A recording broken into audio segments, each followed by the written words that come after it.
Dans la matinée du 11 septembre 2001, 19 hommes armés de cutters, dirigés par un homme sous dialyse depuis une caverne forteresse de l'autre côté du monde en utilisant un téléphone satellite et un PC portable, ont réalisé la pénétration la plus sophistiquée de l'espace aérien le plus protégé au monde. S'emparant des passagers et des pilotes, tous d'anciens pilotes de chasse, de 4 vols commerciaux qu'ils détournèrent de leur route pendant plus d'une heure, sans jamais avoir été inquiétés par un seul chasseur d'interception. Ces 19 pirates, religieux fondamentalistes dévots qui aimaient boire de l'alcool, sniffer de la cocaïne et vivaient avec des stripteaseuses, ont réussi à abattre 3 immeubles à l'aide de 2 avions à New York. Cependant qu'à Washington, un homme incapable de piloter un monomoteur Cessna a été capable avec un 757 de faire une boucle en descente de 2400 mètres à 270 degrés pour arriver en parfait azimuth et percuter le Pentagone au niveau du bureau des analystes du budget où des employés du ministère enquêtaient sur le mystère des 2300 milliards de dollars que Donald Rumsfeld, secrétaire d'État, avait annoncé manquant des coffres du Pentagone dans une conférence de presse tenue le jour précédent, le 10 septembre 2001. Par chance, les médias ont su qu'il avait fait en quelques minutes. Osama bin Laden. Et les grands pontes en quelques heures. Osama bin Laden. Les officiels dans la journée.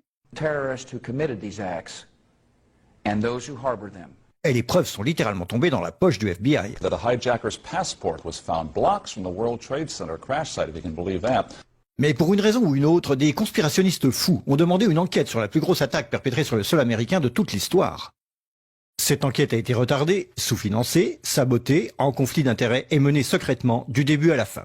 Elle était basée sur des témoignages obtenus sous la torture et dont on a détruit les enregistrements. Elle n'a pas mentionné l'existence du Building 7, Double Danger, Pletch, Sybil Edmonds, Ben Laden et la CIA, et les manœuvres militaires simulant des avions détournés et jetés sur des immeubles menés au moment précis où c'était en train de se produire.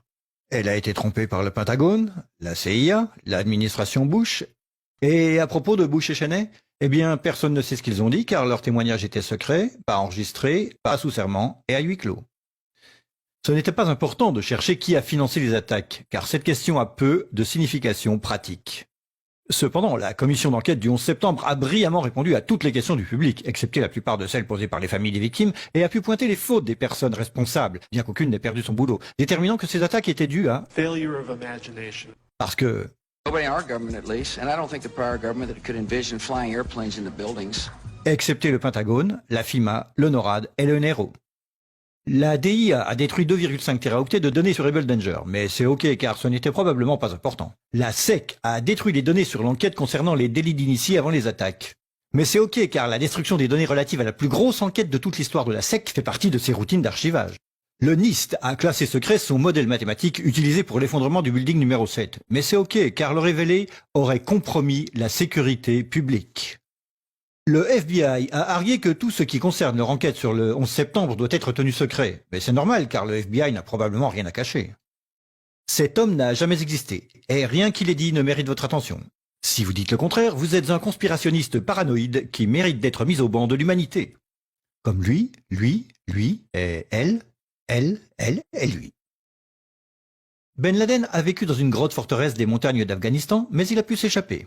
Puis il s'est caché à Tora Bora, mais il a pu s'échapper. Puis il a vécu 10 années à Abbottabad, mettant en échec le réseau d'espionnage le plus efficace et le plus sophistiqué du monde et de l'histoire, tout en publiant vidéo sur vidéo en totale impunité, rajeunissant au gré des vidéos réalisées, avant d'être capturé par un vaillant commando de Navy SEAL dans une opération non filmée, durant laquelle il n'a pas résisté ou peut-être utilisé sa femme comme bouclier humain, et pendant laquelle ces as des forces spéciales ont paniqué et tué cet homme désarmé, censé être la meilleure source d'information de la planète concernant le terrorisme. Puis ils l'ont jeté dans l'océan avant d'en parler à quiconque. Puis 2 douzaines de membres de ce commando ont péri dans un crash d'hélicoptère en Afghanistan. Ceci est l'histoire du 11 septembre comme elle vous est rapportée par les médias qui vous ont dit la pure vérité sur...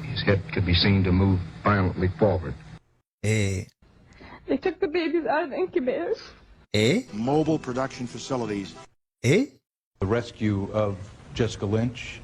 Si vous avez un doute sur cette histoire, vous êtes une chure de rat, un paranoïaque, un cinglé, vous détestez les chiens et les enfants et vous serez conspué par le monde entier. Si vous aimez votre pays et la liberté, la joie, les arcs-en-ciel, le rock, les chiots, les tartes aux pommes et votre grand-mère, alors vous n'émettrez jamais le moindre doute sur aucune des parties de cette histoire, à personne, jamais.